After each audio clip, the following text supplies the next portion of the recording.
v. Wade, but we're not going to revisit these other things.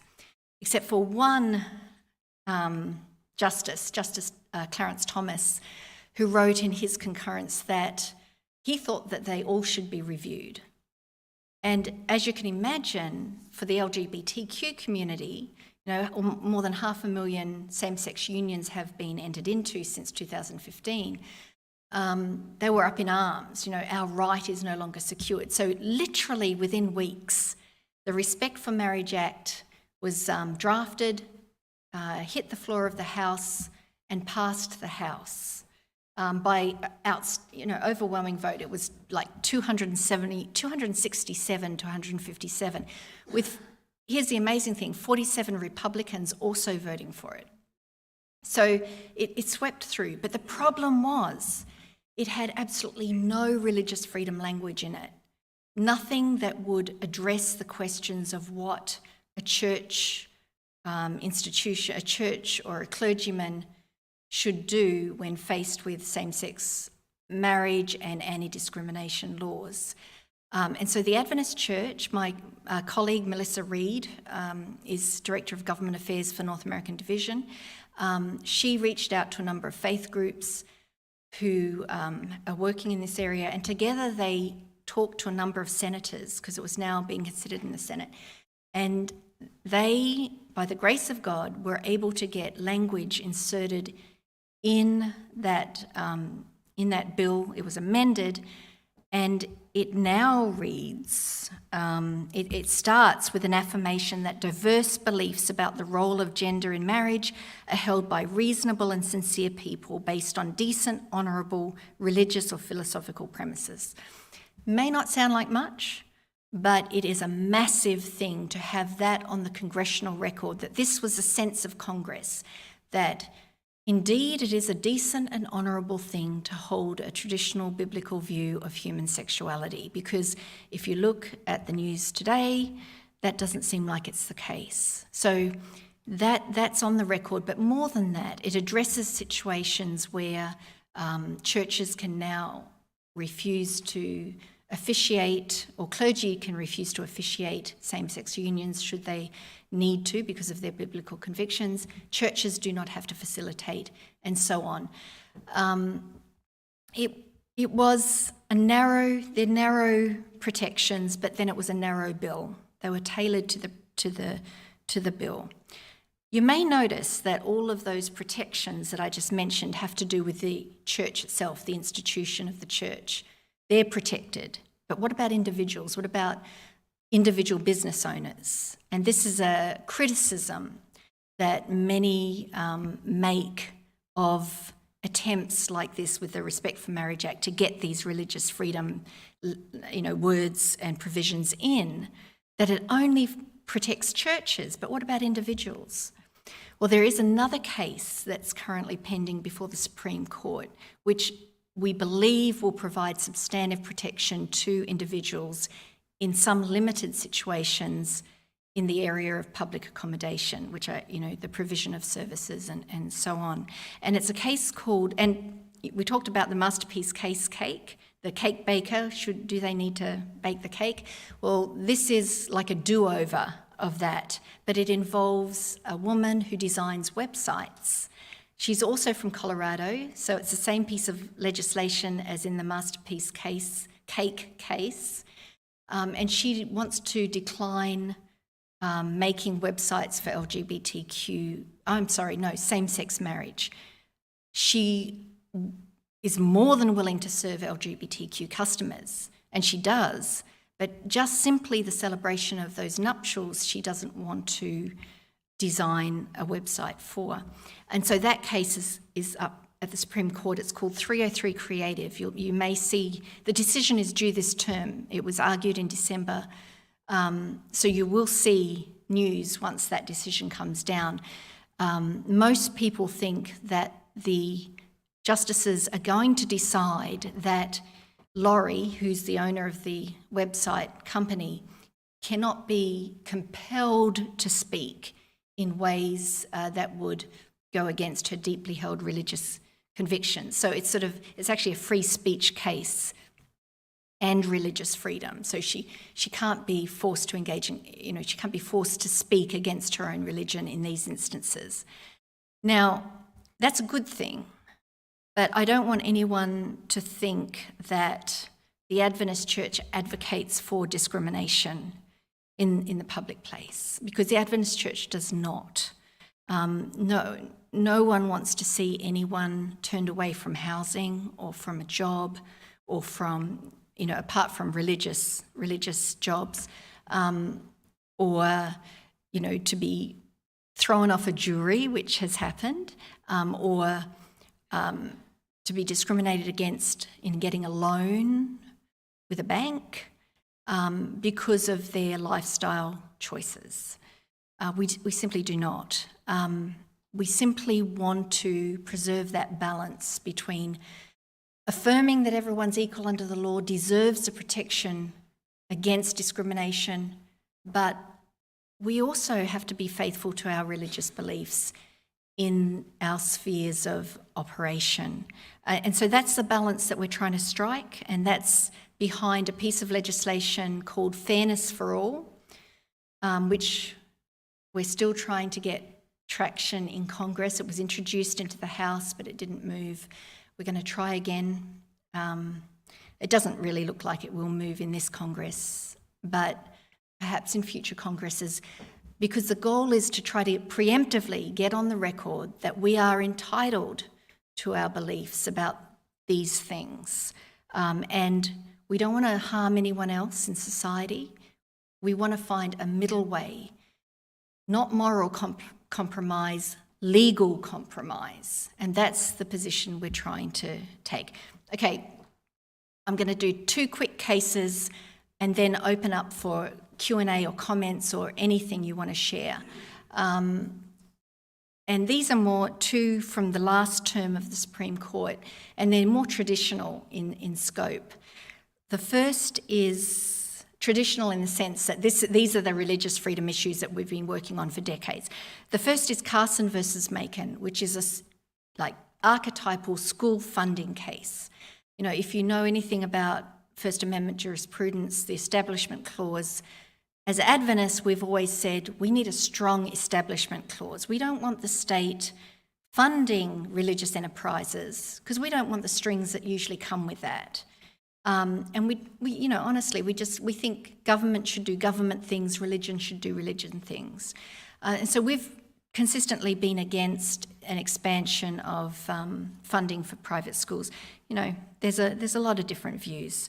But Carson versus Macon was interesting because this is the state of Maine, and the state was offering parents money to send their kids to a local private school if there wasn't a public school close by. But the stipulation was it had to be a non-religious school because they didn't want to run afoul of Establishment Clause restraints. Well, parents objected and said, well, that's discrimination against religion. And it went to the Supreme Court. And the decision came down was, I guess, not surprising, but it represents probably the greatest U-turn the Supreme Court has ever made on any First Amendment issue ever. Because the court, within the space of 2 decades, has gone from saying the state cannot fund almost any aspect of religious schools to the state must allow religious schools to participate with funding opportunities that are also offered to secular private schools on an equal footing. It's sort of like this massive U-turn. Just keep that in mind for a second as we talk about the next case, which is Kennedy versus Bremerton. Did you hear about this? It was the praying football coach. Yeah? Okay, so really interesting. Again, a traditional First Amendment issue, school prayer, should it be allowed? As Adventists, we've said teachers do not abandon their First Amendment rights when they walk into a public school setting. Of course they're allowed to pray, but they can't pray in a way that would unduly coerce or that would coerce vulnerable students, because the students not to be exposed to, we don't want a teacher who's a Muslim to start inculcating Islam in our kids. We don't want a teacher who's, any other faith to start disparaging our beliefs. So we don't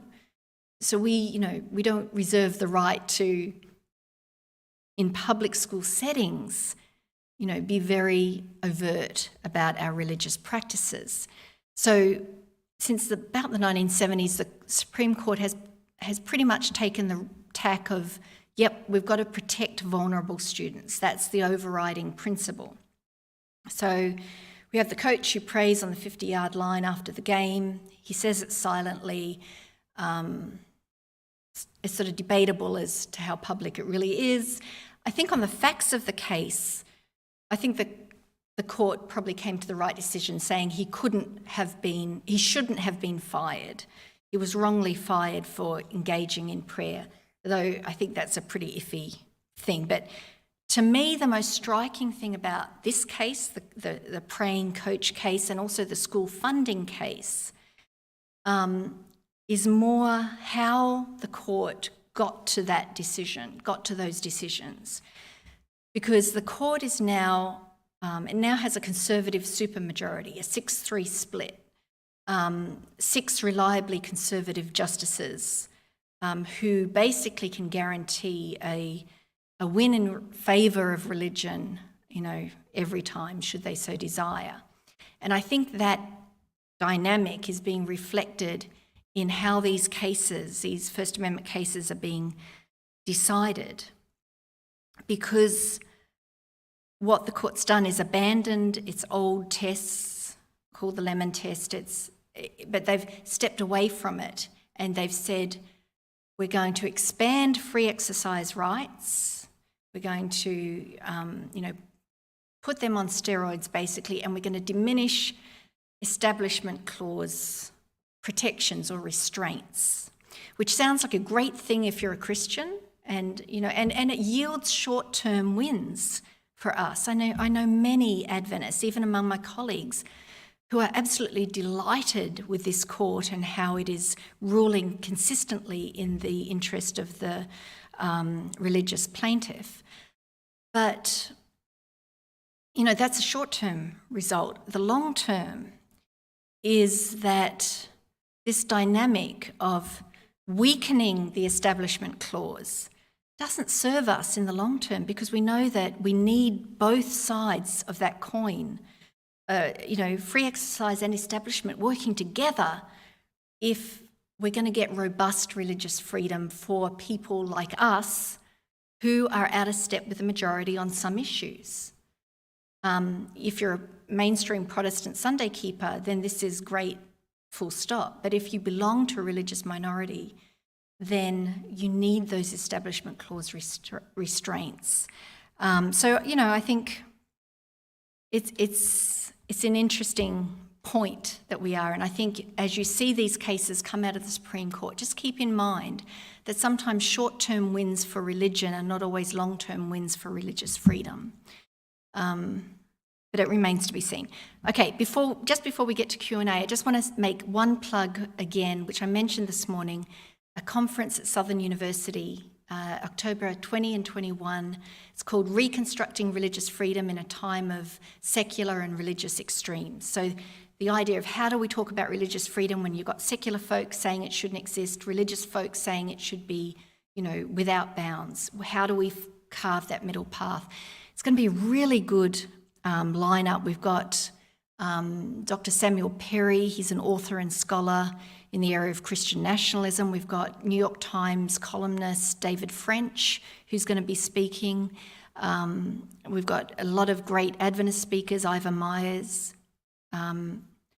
is speaking, and it's specifically for church members. It's not for the academic community. It's for church members as we talk about how we can sort of carve a new path for religious freedom in this really, really interesting time that we're living in. Anyway, I'm really interested.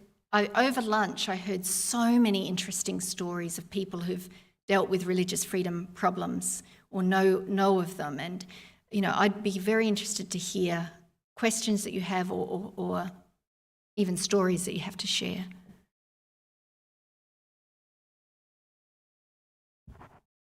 Has any of our churches been taken to court for not doing a same-sex marriage? Not that I'm aware of. No. Because the religious freedom protections are still pretty robust at present. It's not to say that people aren't trying to undermine those, and they are very actively, but at present there is robust protection in that area. Roughly 50 years ago, it seemed like the organization Americans United for Separation of Church and State and our church were pretty close partners. Are Yep. we still, are they and we pretty well aligned, or are they antagonistic to us, or are they out of the picture? I'm just curious, what's the status of that organization from years ago? So when I first started working in religious freedom about 20 years ago, it was kind of that relationship between the church and Americans United for Separation of Church and State was kind of on the cusp of sort of blowing up. That organisation, believes in Establishment Clause restraints, but it sometimes seems like they don't believe in religious free exercise. So, they're tipped on one side of the balance. They are actively advocating against religious exemptions in many areas of law related to anti-discrimination. So they've sort of fallen away from they were initially founded because people believed that maintaining strong Establishment Clause restraints protected religious freedom, but they've lost that initial, what they were intended to do. And so they're focusing only on keeping religion and government separate. A fine idea, but only because it allows religious freedom to flourish. What about the ACLU? Where do they fit in on the spectrum? Okay, so imagine where Americans United are and then go way further left than that. But, it's funny that you bring up ACLU, because there was an interview recently with a former director of the ACLU, an attorney. Did you see that article? Yeah, and was it an interview? Was it? Yeah. Extensively. Yeah. He was interviewed extensively. He wrote there was an Yeah. article about him because I'm assuming about what you're about to speak about, which is the ACLU is very far from their initial. Right. So this is the organisation, as you say, this is the organisation that felt so strongly about free speech that it actually went to court to protect neo-Nazis and flag burners. I mean, this is their thing, free speech. And yet ACLU lawyers are today being instructed not to protect free speech that runs afoul of certain progressive values. In other words, free speech only counts when it is in the service of, whatever orthodoxy they've decided needs to be enforced. So, even the pyramids are falling if the ACLU is not even-handedly protecting free speech, even for obnoxious people in society. Apparently, religious folk with a traditional historical understanding of sexuality are now beyond the pale and don't deserve free speech in some instances. So that's your answer for the ACLU.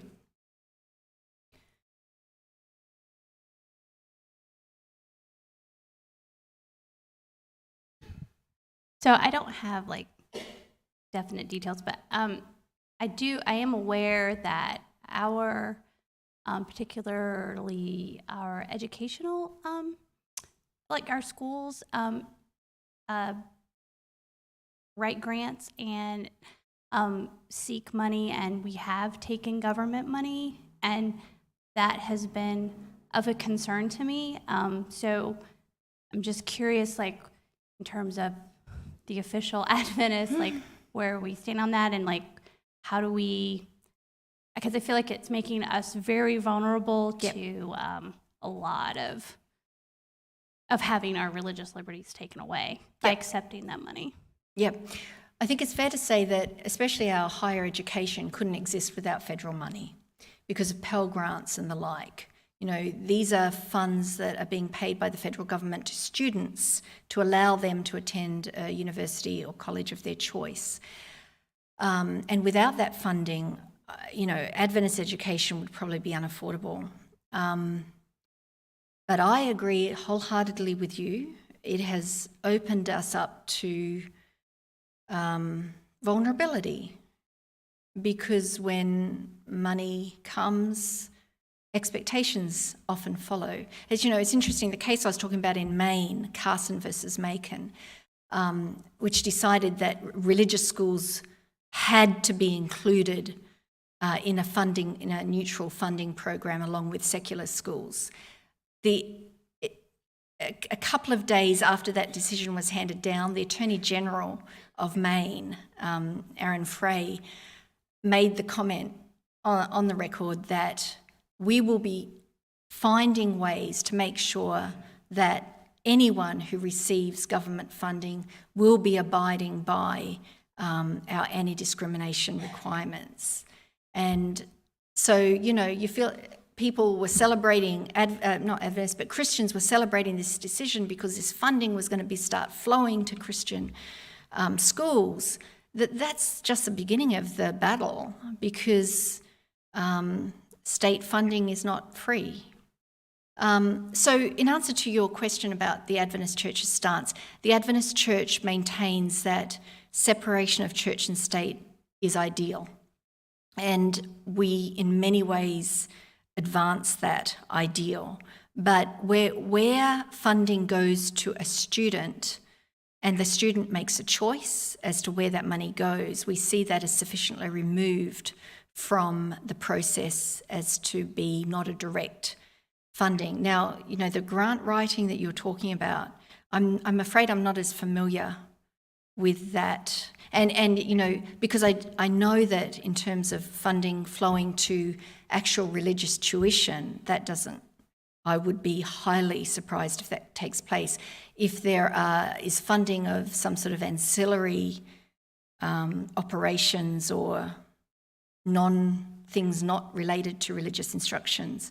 Anyway, I'll be interested to find out more about that.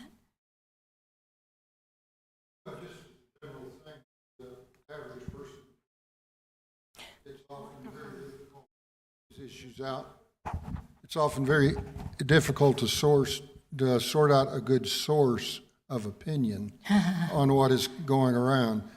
Certainly the media takes a less than ideal view towards us, and it's hard to, would you recommend to the average person what you think is some good resources to go and check out religious liberty issues or current issues to see them as they progress along?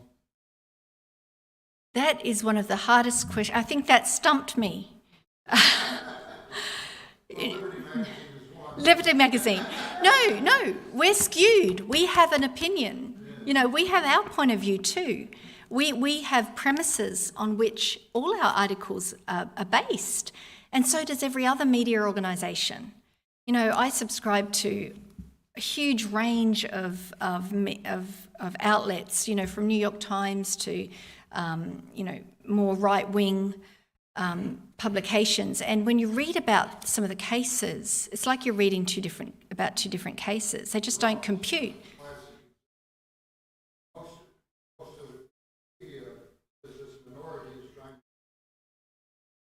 Yes, exactly.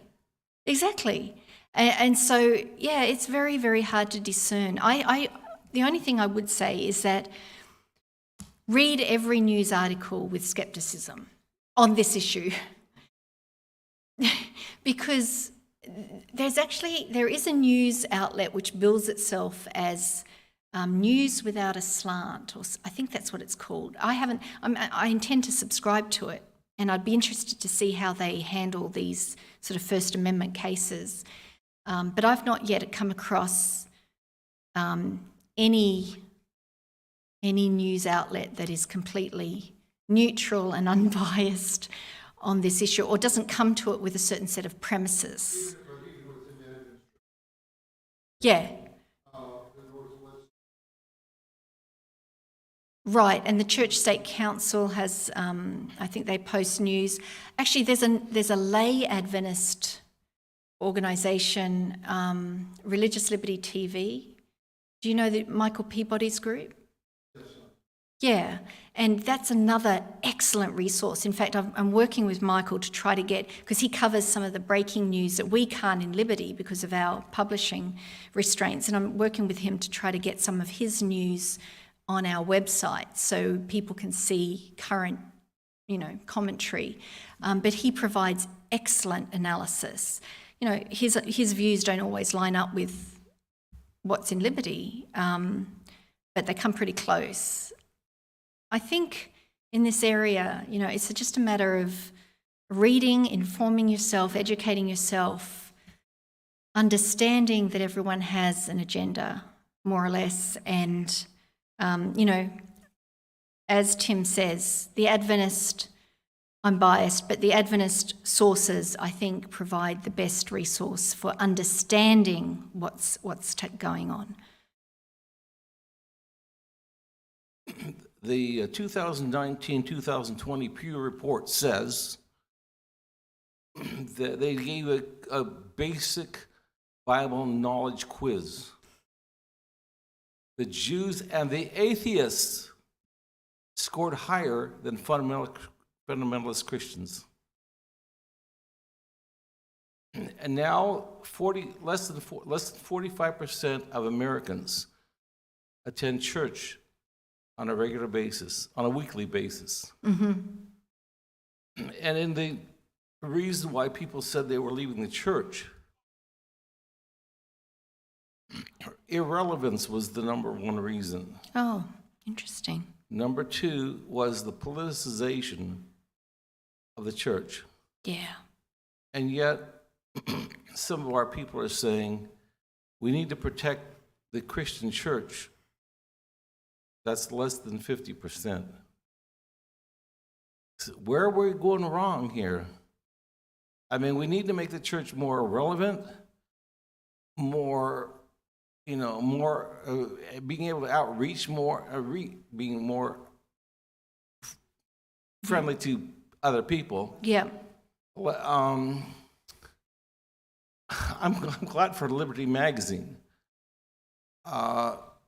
But somewhere here, people's perception of the church and its role in society has gone wrong somewhere.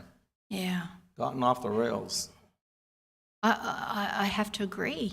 You raised a really interesting point there about churches being perceived as merely an extension of a political point of view. Mm-hmm. And that's a problem. That's a huge problem. And yes, it does turn people off, but it also corrupts the body of Christ. I'm so thankful that the Adventist Church, we are bombarded by messaging from those in the Christian community who see religion as inherently a political issue. But we do have a message that, to a certain extent, immunises us, hopefully, against some of the worst excesses of that. Go ahead. One of my teachers who worked on a doctorate in communication did a simple test. They had people in two separate rooms. They came into one room, people who had never met before, and they asked them to talk to the other person, find out who they were and so on. A lot of people asked, where are you from? Where did you go to school? Did you go to church or whatever? And embedded in this whole conversation were two questions. And it had to do with sexuality, mm-hmm. and it had to do with abortion. And then afterwards, the kids all answered questions. The question, those two questions did not come up. Those two questions did not come up, but it did come up on the quiz afterwards. And about 90% of the people said so-and-so is against this or for this. And they had never asked the question. So they asked, how did you know? Well, so-and-so went to a Lutheran school. So-and-so Yeah. goes to a Catholic church. They assumed they knew the answer from that, Yeah. which shows how perception goes. Yeah. And it shows how deeply entrenched partisanship is within our society, that we frame our identity not just in terms of our religion or where we come from or, our background, but also our political party. And it's become part of our identity. And so we start reflexively supporting our political party, our team, even if it goes against what are our, deeply held values. Yeah, it's a significant issue. I mean, that's a whole other conversation, but it's one that we need to have as a church. I just wanted to say in favor of Liberty Magazine that I've always thought that as far as all the magazines our church publishes, I think it's one of the best. And I think it's one of the best to be used to reach people who are deep thinkers and intellectuals, because it provides a lot of really important information that those kinds of people can appreciate. And Yeah, that's great. Yeah, that's great. It really is a sharing tool. I'm not kidding when I say that this is a mission magazine. It's not just about, public policy. This really does provide a window into Adventism's prophetic and biblical understanding of these things.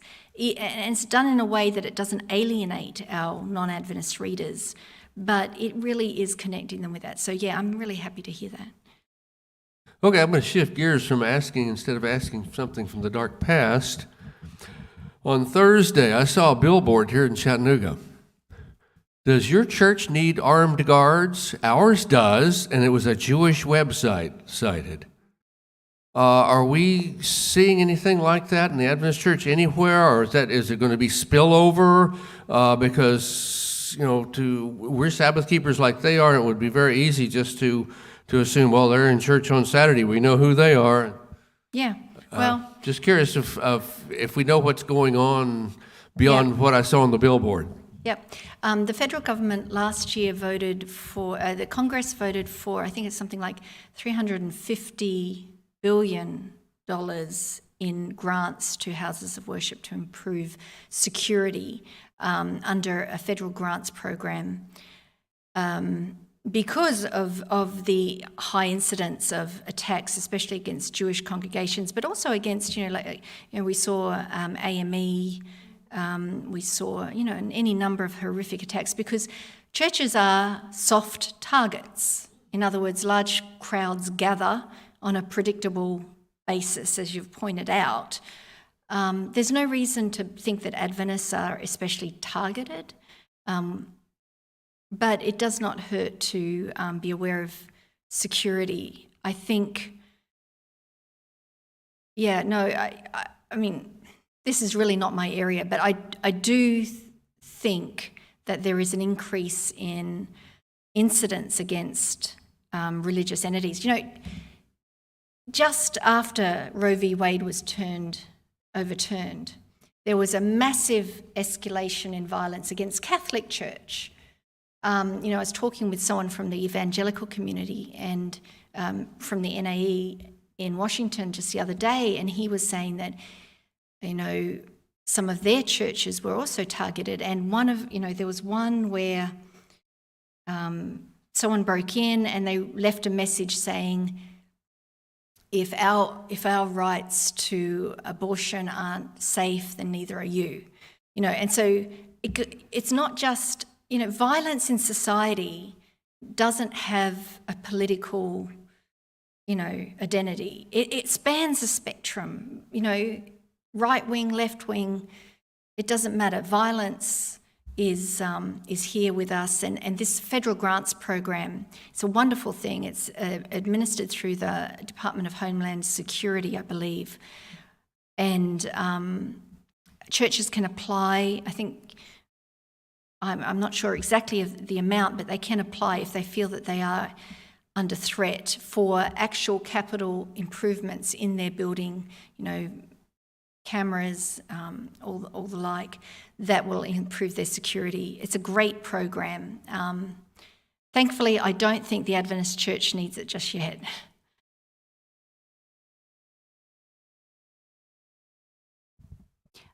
So when you were speaking this morning, I was very interested, as you stated, about the statistic, right? Or not a statistic, but they did the survey, and like we Oh, the unfavorability ratings? Yeah, that we were in the negative. And I mean, we all know that people tend to be more invested or involved when either they or somebody they know or care about is potentially going to be affected. So I guess this kind of just sparked a question, like how, because there are people who, like, we're all here and we're thinking and we think about these things clearly because we're here, but there are a lot of people who just don't think about things like religious liberty because maybe they're not religious, right? How does that affect me? Why should I care? Why should I? So I wondered if you could speak or maybe answer the question of, in our own spheres and the people that we come at, how can we not make them care, but perhaps get them to think about these things beyond just themselves and how to, like the larger picture, I guess. And that is, I mean, that is such a fantastic question. I'll tell you how we can't, what wouldn't be effective, and that is talking at people and telling them things. You know, if you listen to any of Adventist Missions programs or read any of their work, you'll know about Christ's method of ministry. And the very first, which Ellen White outlines, you know, this is the way that Christ connected with people and made a difference. And the very first thing is mingling. We need to mingle. We need to mingle. And we need to get out into our communities and be the face that people connect with the Adventist Church. You know, that poll that I mentioned, the unfavorability ratings, which were probably more closely correlated with simply people unfamiliar with us. Well, mingling is a way to help counter that. But more than that, as we mingle and build relationships, we win people's confidence. That's what Ellen White says. We win their confidence. And then we can start sharing. That's when we can start sharing. And so Liberty Magazine is a really important publication, but it's most powerful when it's in the hands of a church member who goes to their local fire chief or goes to, you know, someone, their mayor or whatever, and says, I'm from the Adventist Church. We're really interested in these issues of public policy. I know you deal with these things. We've subscribed you, you know, here's a copy, and making that personal connection. And I think in answer to your question, I think that's how we get our message across, not just about religious liberty, but about the gospel. And that is by making friends with people, true friends, and building confidence, winning them, and then bidding them to follow Christ. When you were talking about mingling, I remembered this family in Massachusetts that when they found out Judy and I were Seventh-day Adventists, they were Catholic. And they said, the Seventh-day Adventists are the most wonderful people in the world. And I said, what do you mean? They gave me a Bible. Just them giving a Bible made that impression. Wow. You know, it's funny. The case that I was talking about this morning, the Chamberlain case, Lindy's case was finally reviewed by a court, mainly because of the work of a non-Adventist journalist. And he relentlessly just hammered on about the injustice that had been done to the Chamberlains. He wasn't an Adventist. And he reviewed the evidence, every opportunity. And the reason he did that was because way back he had an Adventist friend, and he knew that Adventists weren't crazy, weren't bizarre, and that they wouldn't do this sort of thing. And so it's exactly the same thing. You never know what sort of fruit a personal relationship will bring.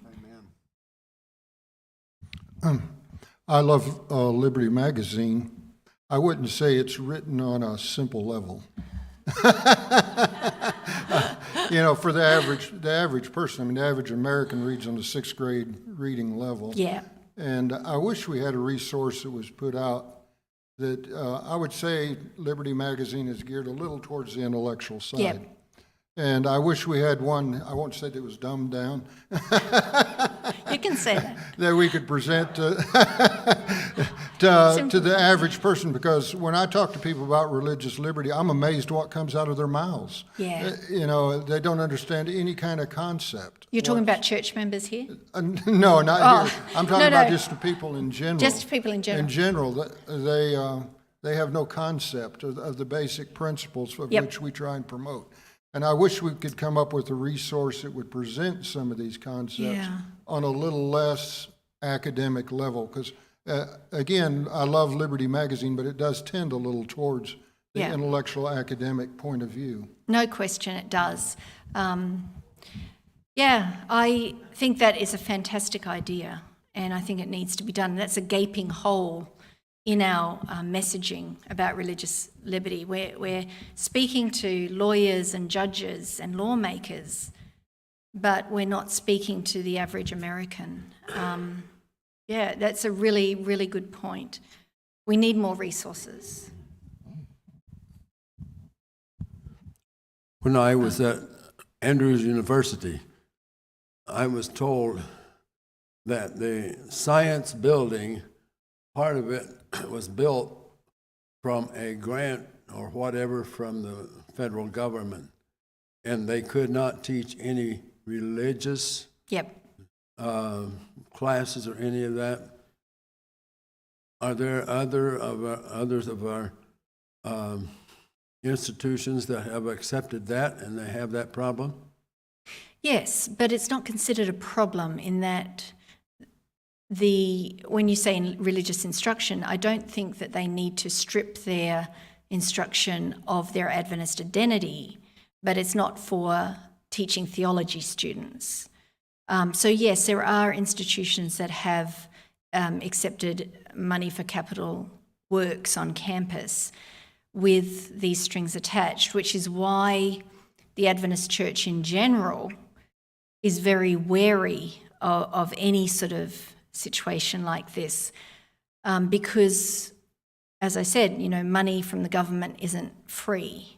It comes with conditions, and sometimes the school administrators and relevant church leaders make that trade-off and say, this is more than acceptable, this works for us. I'm not saying it happens frequently, but yes, it has happened. But I think we venture into really dangerous territory where we start getting, a little too, not greedy, but we start seeing the dollars flowing to other religious schools, and we think we should get our share, because, it will come back to bite us eventually.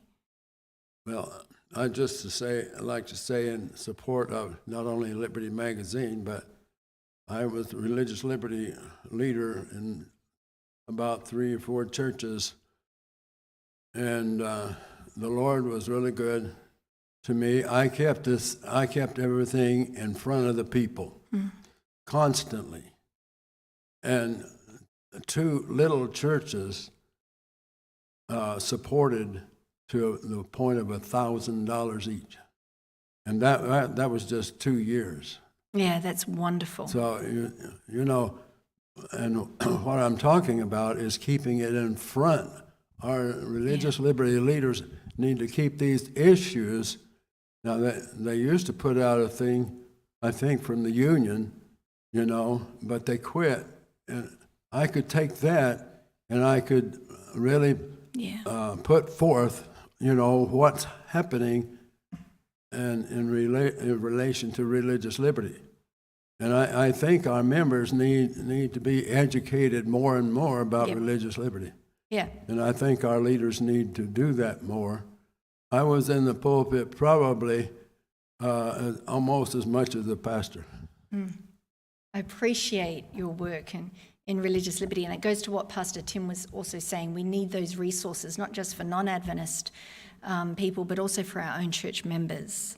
and give them a refresher course on what their church teaches about religious freedom.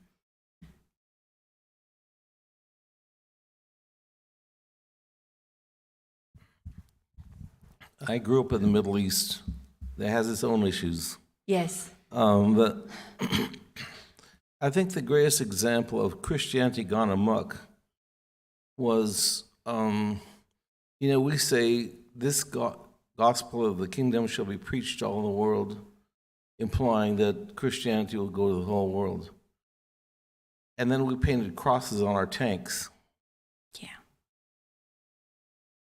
That was bring Christianity, but the wrong way. Yep.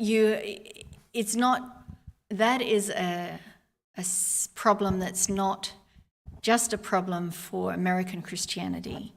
I mean, you see, I don't know if you saw Russian tanks being blessed by patriarchs of the Russian Orthodox Church. The tradition of having God bless your military efforts goes back centuries. It's a time-honoured tradition, and it's one that corrupts the true meaning of Christianity and what it means to be a follower of the Prince of Peace. Absolutely not. It makes Christianity seem like an arm of the foreign policy of whatever country is engaging in that activity. Yeah. Yes. So I guess I'll share a few things just from personal experience, because you're talking about Christ's method of evangelism. Yeah. And Tim wanting to have a dumbed down version of Religious Liberty magazine. Liberty No, that's for okay. dummies. Well, I learned later in life that when I was very young, and I was not raised in any church, okay? I went a little bit to my grandfather's church because he was a preacher, Swedish Mission Covenant, but nothing stuck. And so I was 39 years old. I had not heard Seventh-day Adventist ever. But I found out after I became a Seventh-day Adventist that my family were friends with a family where the mom was a Seventh-day Adventist. She raised her girls in the church. I didn't know a thing about it. And then I was working later in life, and I worked for I don't know how long with a fellow who was a Seventh-day Adventist, but didn't find out that he was, never heard the name until I was in a crisis, and he invited me to go to church with his family on Saturday. And I looked at him. He didn't tell me yet that it was a Seventh-day Adventist, and I wouldn't have known what it was if he did. But I looked at him kind of cross-eyed, and I said, "Are you Jewish?" Right? So if we're out mingling with people, it seems like too often we're afraid to even say who we are. Yeah. Right? Because somebody might think bad of us, and maybe we have a reason for that because we've heard the comments about Seventh-day Adventists. And I think part of that problem is we go about trying to lure people to become one of us without them first seeing that we care, that we're more about the love of God than we are about our particular doctrines. Yeah. Right? So, I don't know, that's just... That is such an incredible affirmation of the power of friendship and the willingness, as you say, to be upfront about who you are and what you believe, and make yourself vulnerable in that way, but in the context of friendship. Right, yeah. Yeah, not in the context of... Not in a... So now are you going to Yeah. come to church with me? Yeah, that's right. Or You can know, I invite you to an evangelistic series? Yeah. But it's so hard. It's what you're saying is absolutely so true, and yet so hard. Right. As individuals, we all face situations where we feel like we could have spoken, we should have spoken. So Yeah, I think we need a new commitment to mingling. I think that's the first step to getting out of our churches, getting out of our close knit. We need community to be refreshed, but it's got to be refreshed for a purpose, not just refreshed For us to because go out we into want to the be world and make friends comfortable. for Yeah, Jesus. that's right. It's being refreshed to go out and make connections. I wanted to share one other thing, Yep. because I went to a school for Bible work, to become a Bible worker. Uh-huh. And we were going to be going door to door. And if anybody, this is what we were taught, if anybody asks, you're not to tell them that you're a Seventh-day Adventist. Oh, not to tell them. No. Oh, No, you must just tell them that you work with this particular organization that is well Yeah. known, but not necessarily as Seventh-day Adventist. And I'm not going to name the name, okay? But, yeah, no. you know, No. that's deception to me. Yeah, and And we also, want people to know. and also when people find out, as they inevitably do, Yeah. they feel like they've been tricked. That's right. That's not what we want. Yeah. And so as a result of that, I also had this other experience. Often, when you do tell people you're a Seventh-day Adventist, it's like I was. Well, what are they? Right? And a lot of opinion out there, because they don't know, they think we're Mormon or Jehovah's Witness. There's no differentiation. Right? So, Yeah. yeah. Anyway, Very just my powerful story. experiences. Yeah, shall we wrap it up? Yep. Well, did you want to say a few words or? Okay. I just wanted to thank you for having me here today. It's just been an absolutely delightful time that I've had with you. I've loved meeting each one of you. Please say hello to Bob and Sherry for me, by the way. I've met many friends who I didn't know I had. So thank you very, very much. I've appreciated it so much. Yeah.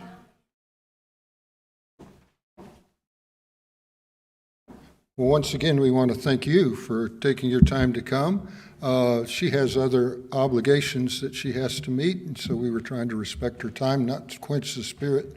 I do not want to be known from this time forward as a person who wants a dumb version of religion, Liberty Magazine. But we do very much appreciate the work that you do for the cause of religious liberty, and for those that work with you as well. We know that you represent many people that are involved in this field, and we appreciate that very, very much. But let's bow our heads, and we'll end with the closing prayer. Father, we thank you so much for your blessings here upon this meeting, for the things that we've learned. Pray that you'll help us to have the spirit of religious liberty in our heart for ourselves, and as we extend it to others as well. We thank you for Jesus and for what he's done for us. Bless us on the rest of the Sabbath day.